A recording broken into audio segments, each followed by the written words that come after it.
Querido amado Dios, te damos gracias por todo lo que tú has hecho por nosotros.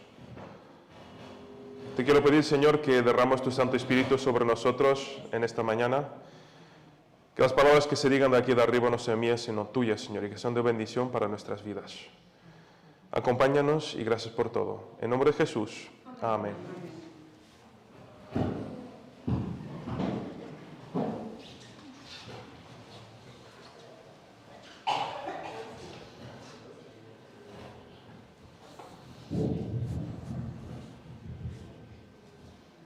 A ver, ¿se me escucha bien?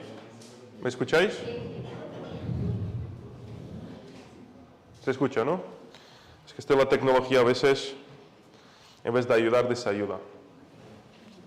Bueno, me gustaría empezar el tema de hoy contándoos una breve historia, ¿vale? Ya es costumbre nuestra empezar así, ¿vale? Y espero que podamos sacar muchas lecciones de esta historia, ¿vale? Cuenta esta historia que había dos hermanos que vivían en dos fincas muy cercanas, vivían lado a lado, ¿vale? Eran agricultores. Cuenta la historia que estos hermanos nunca han tenido un conflicto. Llevaban 40 años trabajando juntos, codo con codo, labrando juntos, prestando máquinas uno al otro, trabajando en familia. Nunca había habido un problema, cuenta la historia, entre los dos. Pero llegó el día en que tuvieron una discusión. Hicieron de la discusión algo más grande y más grande. Finalmente terminaron insultándose uno al otro y dejaron de hablarse, después de tanto tiempo trabajando juntos. Cuenta la historia que el hermano mayor se llama Luis. Y cuenta que Luis un día estaba en su finca y de repente ve que se le acerca un hombre. Este hombre se le acerca y dice, perdona, yo soy carpintero y estoy buscando unos días pues, para trabajar. He visto que tienes una finca muy grande y hermosa, podrías conseguirme trabajo, te puedo arreglar el establo, te puedo arreglar lo que te haga falta. Luis quedó pensando, cuenta la historia que pensó y dice, pues sí, tengo un trabajo para ti. ¿Ves el otro lado? Ese vecino, pues ese vecino era mi hermano, dice así. Y pasa que la semana pasada hemos discutido y mi hermano cogió el tractor y hizo un hueco, haciendo un arroyo entre nuestros campos, por donde ahora pasa un río. Entonces yo no quiero ver más a mi hermano, así que coge todas esas tablas que ves ahí al fondo y construye un muro de 2 metros para que jamás me tenga que volver a encontrar con mi hermano. Cuenta la historia que el carpintero dijo, muy bien, veo lo que quieres hacer. Enséñame dónde están los clavos y la pala para empezar a trabajar. Cuenta la historia que Luis enseñó al carpintero donde se encontraban los materiales de construcción.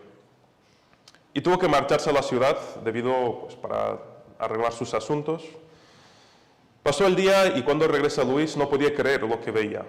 El carpintero había terminado la obra, pero no había construido una valla entre los dos hermanos, sino que construyó un puente. Luis, cuenta la historia, quedó de boquiabierto porque no creía lo que había sucedido. Al mismo tiempo que llegaba Luis, también llegaba el otro hermano. Y cuando el hermano vio que había un puente que conectaba los dos lados, salió corriendo a abrazar a su hermano. Salió corriendo a abrazar a Luis. Y le dijo, Luis, qué gran tío eres. Es que eres una persona excelente. Después de todo lo que te dije, has sido capaz de construir un puente. Y ahí los hermanos se reconciliaron. Cuando los hermanos se reconciliaron, cuenta la historia que el carpintero empezó a recoger sus cosas y los hermanos dijeron, espera, quédate un poco más con nosotros, tengo más trabajo para ti. Y el carpintero les dijo, me encantaría quedar, pero tengo más puentes que construir. No sé si ya conocías esta historia o no. Sí, algunos ya la conocías. Hoy en día es muy complicado encontrar una historia que no conozcáis. Pero cuando la he leído, me pareció muy bonito lo que había sucedido. Y esto podemos sacar conclusiones y conclusiones, pero me gustaría llevarlo a la parte espiritual. Cuenta la Biblia que había una familia donde estaba involucrada Dios. Pero sucede que el hombre decide desobedecer, ¿no? Lo que vemos en la escuela sabática, desobedecer a Dios. Y el hombre construye un arroyo que pasa por nuestro campo y separa el campo de Dios y nuestro campo. Ahora el acceso que tenemos a Dios es limitado. No podemos acceder porque hemos creado esas barreras.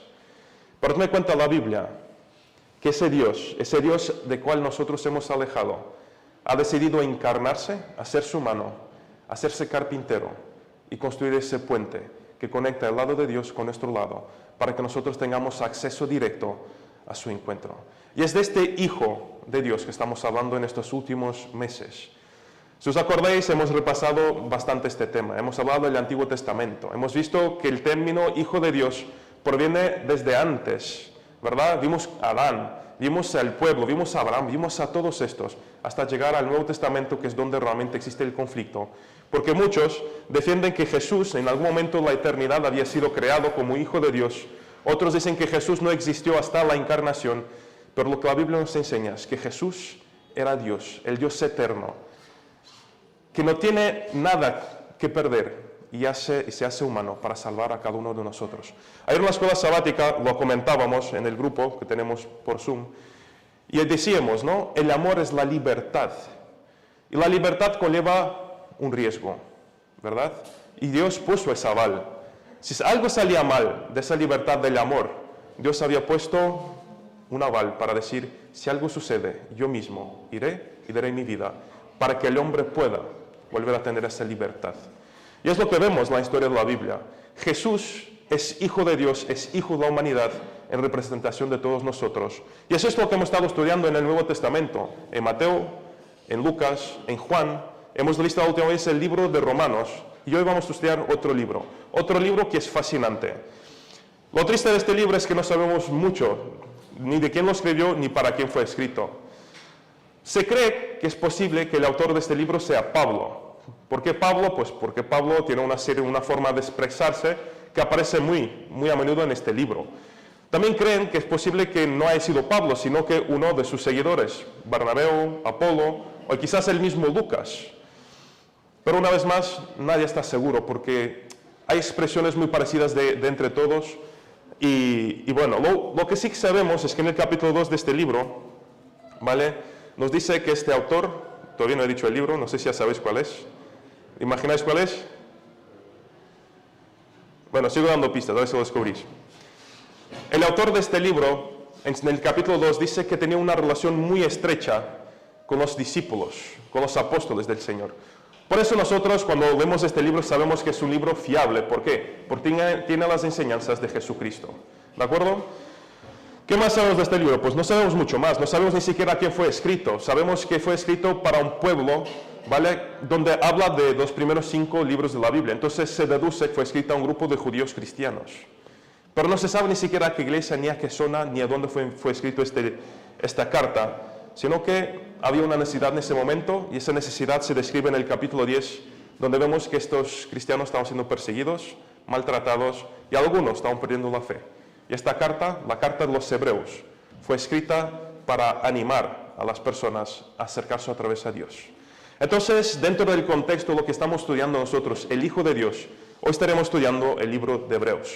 Así que os invito a que me podáis acompañar en la lectura. Vamos a estar solamente en Hebreos 1 y Hebreos 2, ¿vale? No saldremos de ahí, incluso no he traído los textos para proyectar, ¿vale? Porque estaremos siguiendo un poquito el orden del mismo libro, ¿de acuerdo? Así que os invito a que podamos leer el primer capítulo. Vamos a Hebreos 1, del 1 al 4, ¿vale? Aquellos que tengáis vuestras Biblias o vuestros móviles, abramos nuestras Biblias en Hebreos 1 y vamos a leer del 1 al 4. ¿De acuerdo? Leo, dice así: hace mucho tiempo, Dios habló muchas veces y de diversas maneras a nuestros antepasados por medio de los profetas. Y ahora, en estos últimos días, nos ha hablado por medio de su Hijo.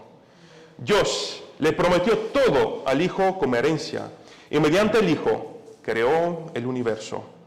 El Hijo irradia la gloria de Dios y expresa el carácter mismo de Dios, y sostiene todo con el gran poder de su palabra. Después de habernos limpiado de nuestros pecados, se sentó en el lugar de honor, a la derecha del majestuoso Dios en el cielo. Esto demuestra que el Hijo es muy superior a los ángeles, así como el nombre que Dios le dio es superior al nombre de ellos. Cuando leemos este texto, ¿qué es lo primero que os viene a la mente? Me gustaría que escucharos un poquito, ¿vale? No tengáis miedo. Cuando leéis, ¿qué es lo que os impacta de este texto?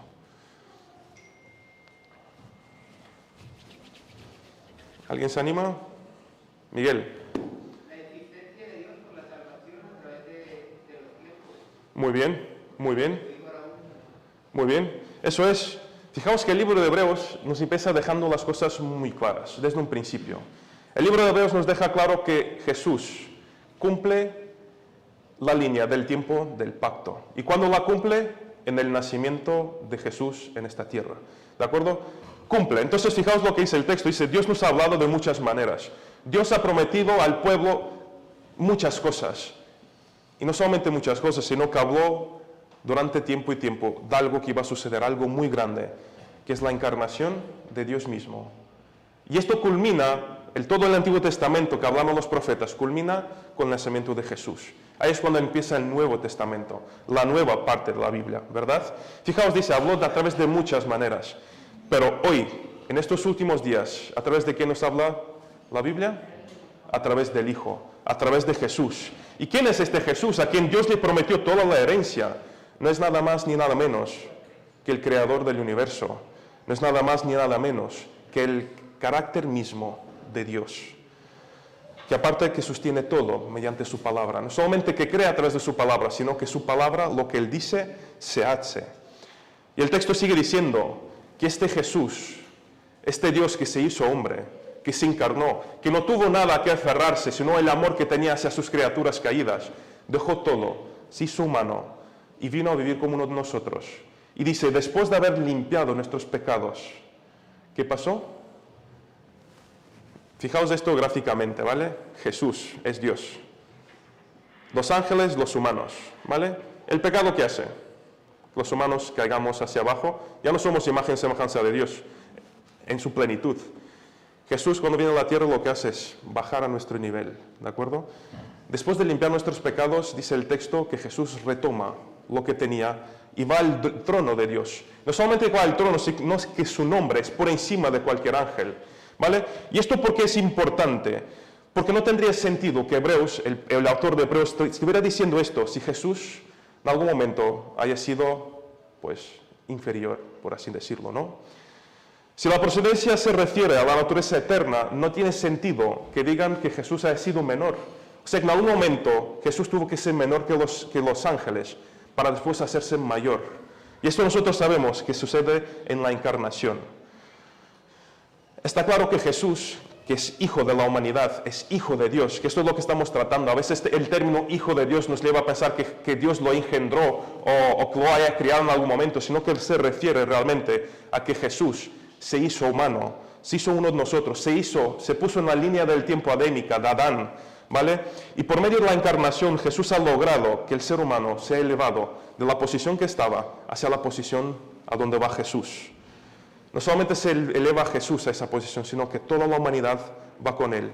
Y no solamente que los humanos ya no son imagen y semejanza de Dios, sino que los humanos hacemos, ¡pac!, subimos a la diestra del mismo Jesús.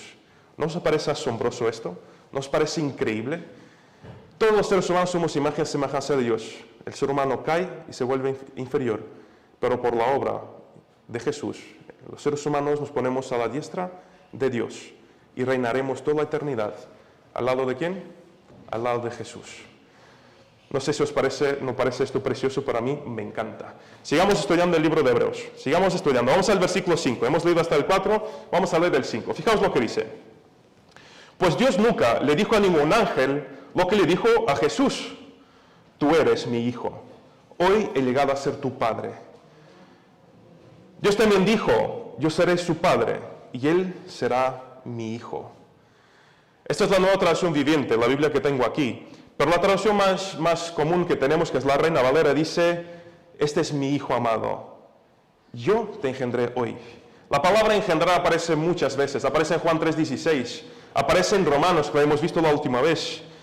Para aquí lo importante es que dice, yo te he llamado mi hijo hoy. Y quizás la pregunta que nos surge es, ¿qué hoy? ¿A qué momento de la historia se refiere?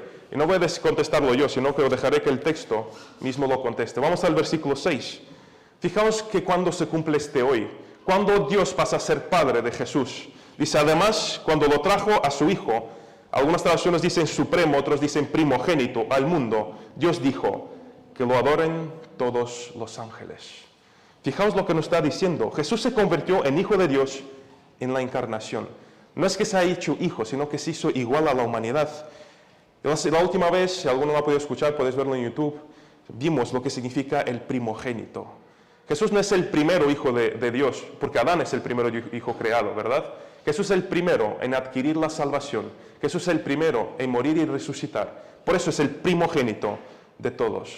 Y Jesús es el primogénito que nace en este mundo y que hace posible que nosotros podamos retomar lo que habíamos perdido en algún momento de la eternidad. Por eso el Padre le dice, se refiere a Jesús siendo Padre, yo seré Padre para Él y Él será un hijo para mí. Porque el texto no nos dice, yo soy ya su Padre y Él ya es mi hijo, sino que dice será, refiriéndose al futuro. Será, se hará humano, será uno de las criaturas que hemos creado. Y de ahí, desde esa posición,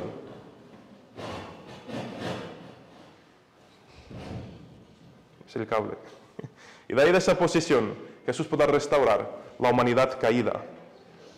Y fijaos qué curioso, porque de repente en la Trinidad hay una nueva forma de verse.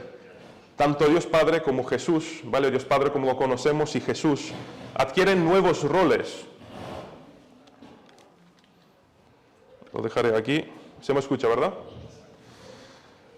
Adquieren nuevos roles, ¿vale? Algo que antes nunca había sucedido porque es algo nuevo, incluso para la misma Trinidad. La pregunta, ¿quién son ellos? Pues veamos, dejemos que el texto hable. Vamos al versículo 8, acompañadme hasta el versículo 8. Fijaos lo que dice. Pero como respuesta al Hijo dice, y quiero que estéis muy atentos, tu trono, oh Dios, permanece por los siglos de los siglos. Y el centro de tu reino es el centro de justicia. Has amado la justicia, odiado la maldad. Por eso Dios, tu Dios, te ha ungido con aceite de alegría, exaltándote por encima de tus compañeros. También dice, en el principio, oh Señor, tú afirmaste la tierra, y los cielos son la obra de tus manos. Yo os hago la pregunta, en el versículo 8, ¿quién está hablando? ¿El quién? Dios. Alguno ha dicho, Dios dice, pero con respecto al Hijo dice. ¿Quién está hablando? Está hablando el Padre, ¿verdad? Fijaos lo que dice el Padre sobre el Hijo. Fijaos qué texto más bonito. Dios Padre llama a Jesús Dios. Dice, tu trono, oh Dios. Lo reconoce como Dios. Y si la Biblia lo reconoce, ¿qué dudas tenemos tener nosotros respecto al tema? No solamente que lo reconoce como Dios, sino que dice, en el principio, oh Señor, tú formaste la tierra como obra de tus manos. ¿A quién se está refiriendo? A Jesús. En este momento, Dios Padre se está refiriendo a Jesús, Dios Jesús, como Dios. Y ambos afirman la posición que tienen. Y una de estas personas, ¿vale? En toda la eternidad, se convierte, o sea, este Dios eterno, se convierte en humano. Se limita a sí mismo, haciéndose igual a nosotros, para que nosotros, los hijos caídos, tengamos la posibilidad de retomar nuestra posición, la que hemos perdido. ¿No os parece increíble la Biblia? ¿No os parece increíble lo que ha hecho Jesús por nosotros? Para el autor de Hebreos, no sabemos quién es, ya lo hemos mencionado, Jesús es la representación colectiva de la humanidad. Y desde esta posición estratégica, desde del seno de la humanidad, Jesús tiene el pleno derecho de representar la humanidad y hacer que los efectos de la caída sean revertidos y devolvernos la posición original, que era ser imagen y semejanza de Dios. Pero seguiremos viendo que no solamente nos devuelve la imagen y semejanza de Dios, sino que nos pone en un lugar de honor a la diestra del Padre. Acompañadme al segundo capítulo de los Hebreos, ¿vale? Ahora vamos a estar en el segundo capítulo, vamos a ver del 5 en adelante, versículo 5 en adelante.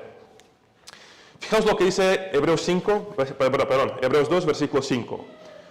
Dios no puso bajo el dominio de los ángeles el mundo venidero del que estamos hablando. Fijaos qué curioso, deja claro el libro de Hebreos que el mundo venidero no está bajo el control de los ángeles, sino que está bajo el control de ¿quién? De Cristo y de ¿quién más? Y de los seres humanos. Cuando Dios se hace humano, cuando Dios se encarna,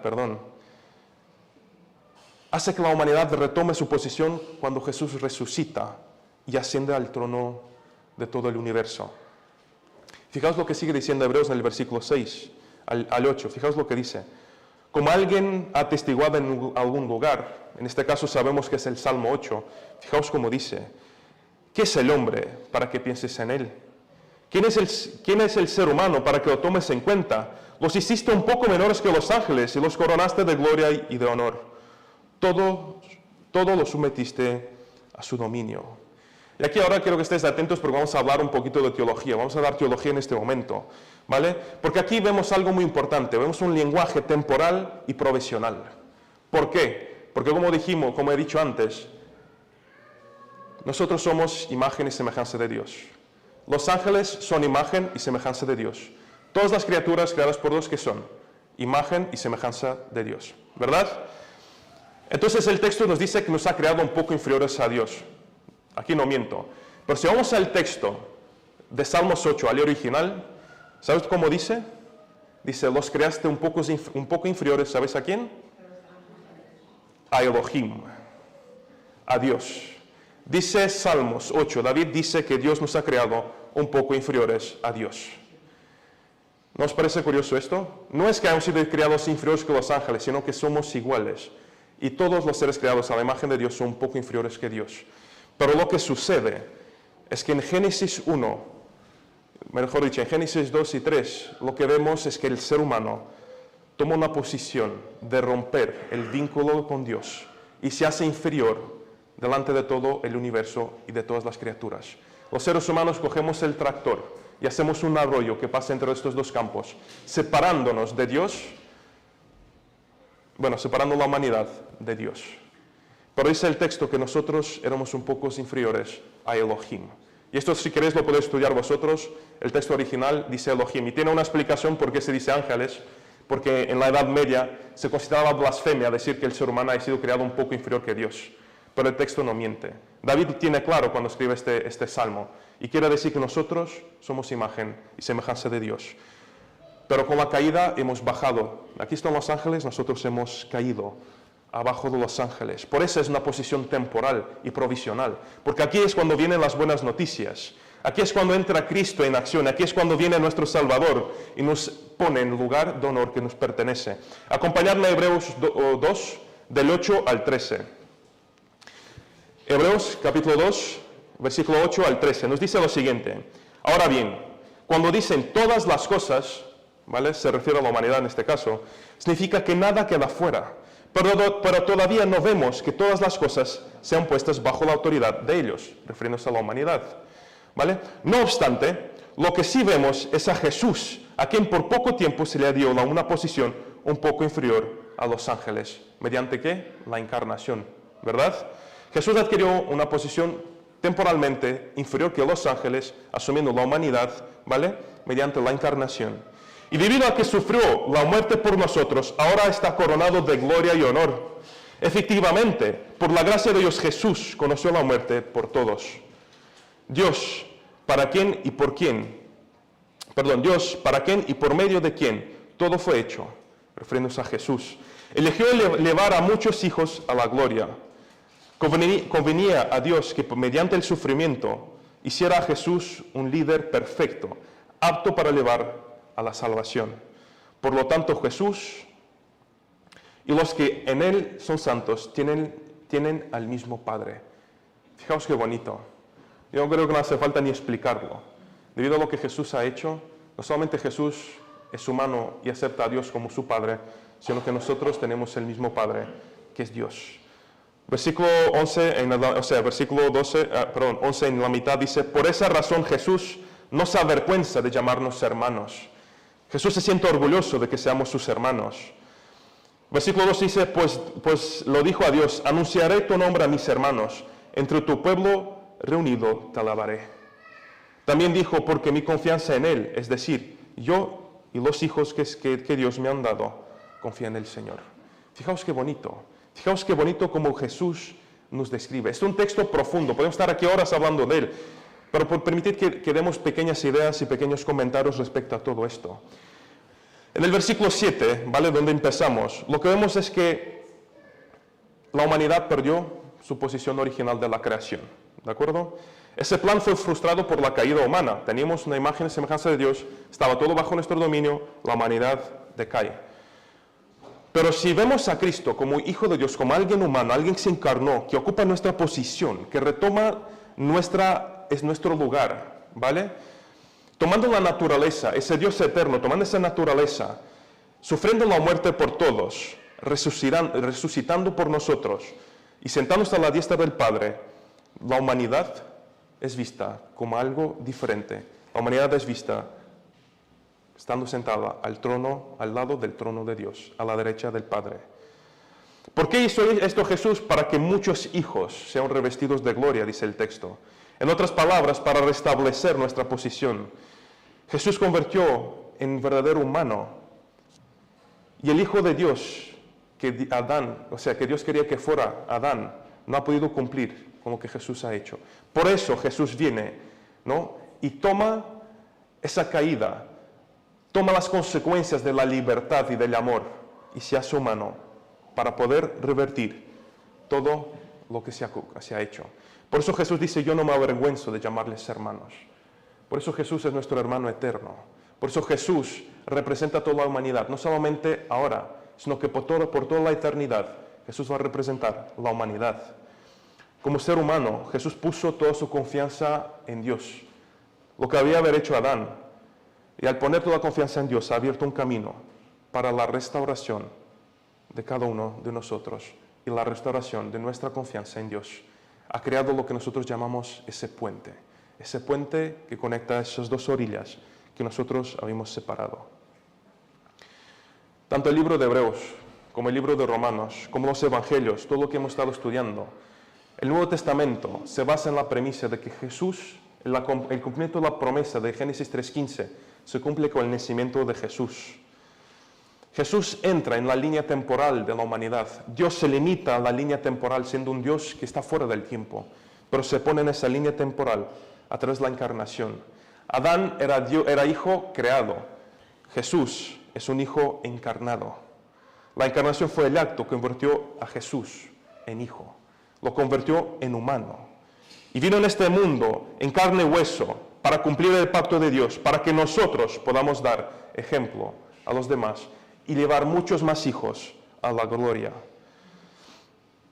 Jesús se hizo plenamente Dios, o sea, Jesús se hizo plenamente humano, adquiriendo esa humanidad. Pero nosotros sabemos que Jesús es 100% Dios y 100% humano. Por eso cumple con todo. La naturaleza del hombre ahora está unida a la naturaleza humana a través de Cristo. Así que como consecuencia, lo que hereda Jesús, lo heredamos nosotros. Lo que Él dominamos nosotros. Porque Jesús es humano por toda la eternidad. Jamás he escuchado o leído alguna historia de un Dios que se haya interesado tanto por una criatura. Jamás he leído una historia de un Dios tan personal, un Dios tan fiel, un Dios que cumple su palabra y un Dios que tiene tanta identidad. Y es este Dios, queridos hermanos, que nosotros estamos estudiando. Este Jesús a quien estamos siguiendo. Y en este libro de Hebreos es lo que el autor nos quiere transmitir. En ningún momento de la Biblia vamos a encontrar la explicación de que Jesús fue creado en algún momento, sino que la Biblia nos deja claro que Jesús es Dios eterno, se encarna en la línea del tiempo de la humanidad para poder restaurarnos. No había necesidad, pero Él quiso y lo hizo. Queridos hermanos, mi deseo, mi oración es que podamos seguir estudiando a este Jesús, que podamos seguir profundizando. Tal como hemos visto ya varias veces, lo vuelvo a repetir, las grandes teologías de la Biblia no hacen falta filosofías. Las grandes verdades están en el texto. Y os animo a que sigamos estudiando a este Jesús, que sigamos enamorándonos de esta persona, porque Jesús es una persona única. Yo no tengo más palabras para... Si permitid que os lea una carta, ¿vale? No iba a leerla, pero la voy a leer. Es una carta que nunca la había visto, pero la escribe Publio Lentulo, ¿vale? No sé si lo digo bien o no, ¿vale? Pero era de la corte de Poncio Pilato, ¿de acuerdo? Escribe una carta a César. Fijaos lo que dice esta carta. Son solamente trocitos, ¿vale? No está toda la carta. He sabido, César, que usted desea tener más información respecto a un tal hombre de virtud llamado Jesucristo, a quien el pueblo considera un profeta y sus discípulos creen que es hijo de Dios y creador de los cielos y de la tierra. Es un hombre de media estatura, cuya apariencia indica dulzura y dignidad, que uno se siente al mirar y que debe amar y al mismo tiempo temerle. Todos sabemos que su conversación es amable y atractiva. Si usted desea verlo, o César, según me escribió una vez, avíseme y lo remitiré. Aunque él no ha tenido curso de estudios, pero está muy bien informado en todas las ramas del conocimiento. Muchos se burlan de él cuando lo ven venir, pero tan pronto como están en su presencia, temblan y lo admiran. Los hebreos dicen que nunca han visto un hombre como él, ni escuchado enseñanza semejante a las suyas. Muchos creen que es un Dios, y otros dicen que es tu enemigo, César. Estos perversos judíos me dan muchas dificultades, pero hacen felices a todos. No se le ha visto reír, aunque frecuentemente se lo ha visto llorar. El tono de su voz es grave, reservado, modesto. Es todo lo hermoso que un hombre puede llegar a ser. Se llama Jesús, hijo de María. Fijaos este testimonio de alguien de la corte que cuando vio a Jesús no pudo quedar diferente. Fijaos lo que dice. Incluso dice, no, la carta incluso a mí me impacta lo que dice. Incluso a mí me cambia la vida. Así que, queridos hermanos, mi deseo, mi oración es que realmente dejemos que Jesús nos impacte la vida. No pasemos un día sin acercarnos a Él. No pasemos un día sin poder leer un poco más de Él. Y tenemos que tener algo muy claro, que cuando nos acercamos a Él, cuando nos lavamos con la sangre del Cordero, como solemos decir, cuando en oración le pedimos perdón, En ese momento, ¿sabes lo que somos? Somos más santos que los ángeles. En ese momento estamos restaurados, estamos listos para hacer la obra de Dios. Así que, queridos, os invito a que no dejemos de estudiar la Biblia. Os invito a que seamos santos todo el tiempo, porque estamos en constante oración con Dios. Termino con la última frase que dice: en el acto más sublime y paradójico del amor empático e inimaginable, Dios se convirtió en el Hijo de Dios y ahora es nuestro hermano. Que el Señor os bendiga mucho. Que Dios os acompañe hoy y siempre. Amén.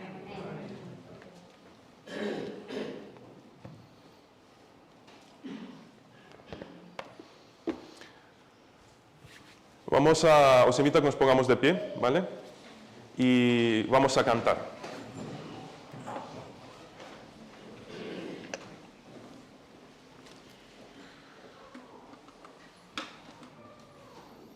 Una me sacó de aquí, ensayé de coro en el salón.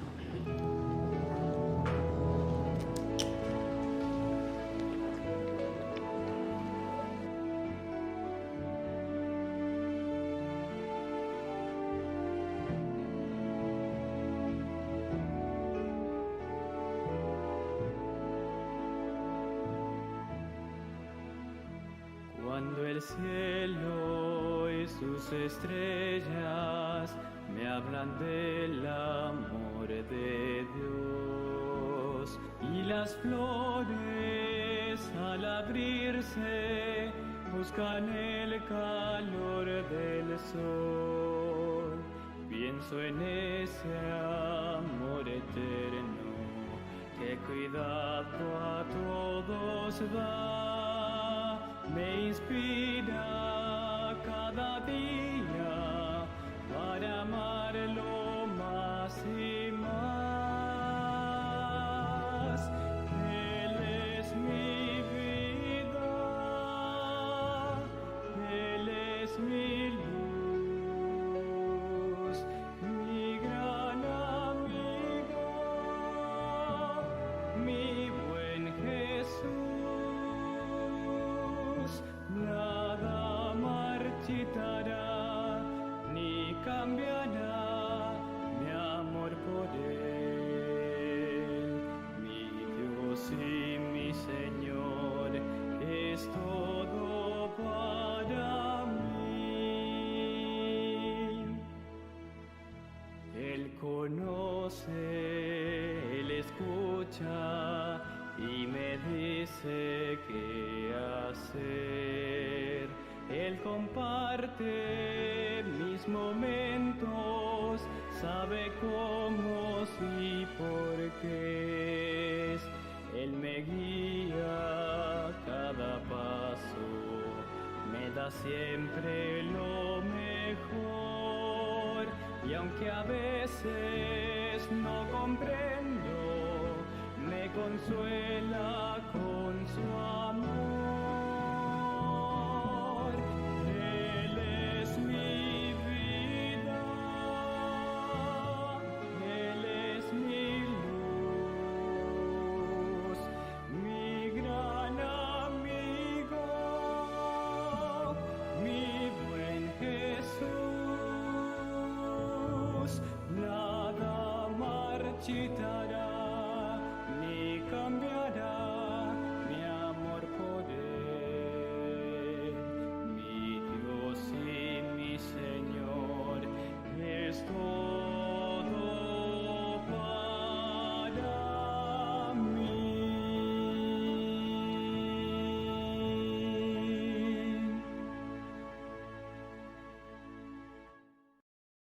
Querido Dios, te quiero agradecer por todo lo que has hecho por nosotros.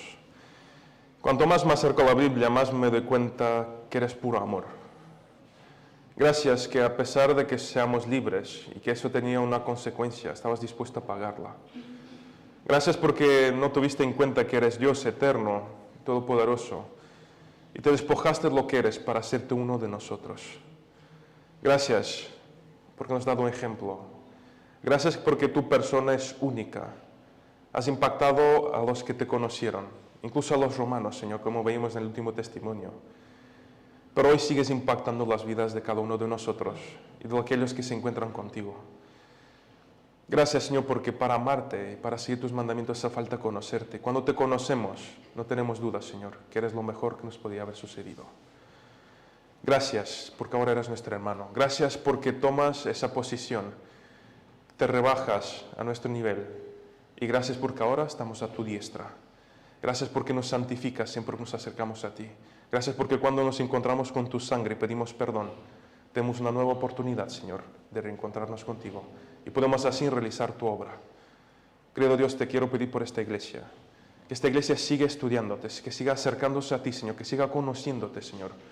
Y que jamás deje de mirarte, que jamás desvíe su mirada de ti. Ayúdanos como iglesia a hacer tu obra, a alcanzar a las personas que necesitan escucharte. Úsanos individualmente y como iglesia. Acompáñanos esta semana, Señor, acompáñanos este sábado. También te aprovecho para pedir por el proyecto que vamos a presentar esta tarde, Señor, en Torrero, a las 18 horas. Te quiero pedir, Señor, que guíes tú. Si es tuyo, que salga adelante. Si no, Señor, que sea un momento pues, para acercarnos más a ti. Te quiero pedir, Señor, que nos acompañes hoy y siempre. En nombre de Jesús. Amén.